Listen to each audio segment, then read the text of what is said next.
พิกิตจุมพรเจอหลวงมู่กอแก้วครับผมเดิมพัน30,000 บาทคู่นี้ราคาเมื่อไหร่กันครับฝากกดติดตามกดซับสไครต์ด้วยกับเพื่อเป็นกำลังใจผม หัดอย่างนี้พ่อบอกหัดผิดกันละพ่อผัดผลนี้ครับ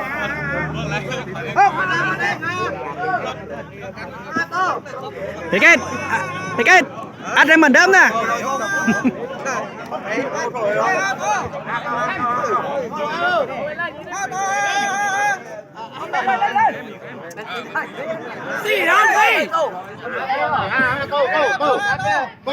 เข้าเลย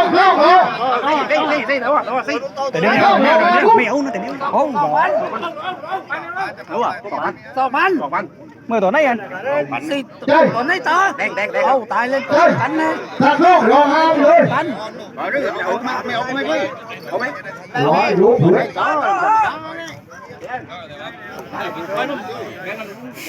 โอ้น่ะโอ้ยขอบคุณที่อยู่ทำโอ้ยทำไม่ได้เร็วโอ้ยทำไม่ได้เร็วโอ้ย 200 sam rồi sam 500 ร้องนี่ ว้า 500 ร้อง โลก 500 ร้องร้อง ทำไม่ได้เร็วโอ้ยอ๋อไม่เจ็บหัวทางแง่ที่ตาย ตัวคนรู้ตัวนะ เออ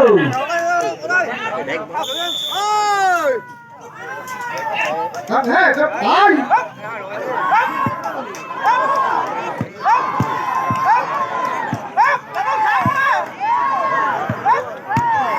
tài mang ta mới âu mà ไม่ đấy อยากหัวก็ไม่อยากหัวก็